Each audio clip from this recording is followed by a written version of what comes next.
Dikisahkan di suatu tempat terdapat nelayan tua yang gemar bersalawat puluhan tahun karena kecintaannya pada Rasulullah. Dalam kesehariannya mencari ikan, mulutnya tak lepas dari salawat untuk Nabi Muhammad SAW. Hal ini berawal ketika nelayan tua tersebut mendengar sebuah ayat Al-Quran yang berbunyi, Innallaha wa malaikatahu yusholluna 'alan nabi, ya ayyuhalladzina amanu shollu 'alaihi wa sallimu taslima. Hingga akhirnya nelayan tua tersebut bersalawat dengan kalimat shollu 'alaihi wa sallimu taslima. Padahal bacaan ini kurang tepat.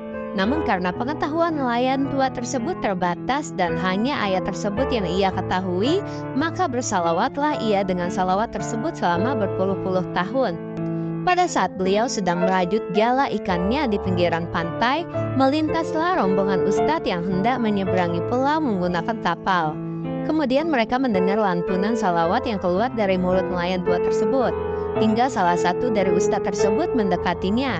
Beliau berkata bahwa salawat yang diucapkan oleh nelayan tua tersebut kurang tepat.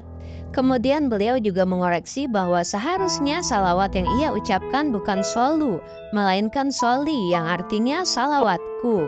Dan setelahnya nelayan tua tersebut mengucapkan terima kasih dan rombongan ustadz tersebut pergi menyeberang ke pulau menggunakan kapal. Beberapa saat kemudian kapal rombongan ustadz tersebut sudah berada di tengah laut dan nelayan tua tersebut lupa dengan penjelasan yang diberikan oleh ustadz tadi. Apa yang harus ia ucapkan, solu atau soli? Nelayan tua itu lantas mengejar rombongan ustadz tadi dan telah mendekati kapal rombongan ustadz.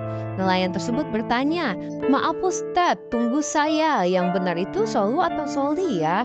Ustadz tersebut sambil terkagum-kagum berkata kepada nelayan tersebut, wahai patua, untukmu terserah mau pakai solu ataupun soli, karena kedudukanmu di sisi Allah lebih tinggi dariku. Ustadz tersebut merasa takjub dengan kuasa Allah yang memuliakan seorang nelayan tua yang istiqomah bersalawat pada Nabi Muhammad. Karena tanpa terasa nelayan tua tersebut berlari dari pantai hingga ke tengah laut demi mengejar rombongan ustadz.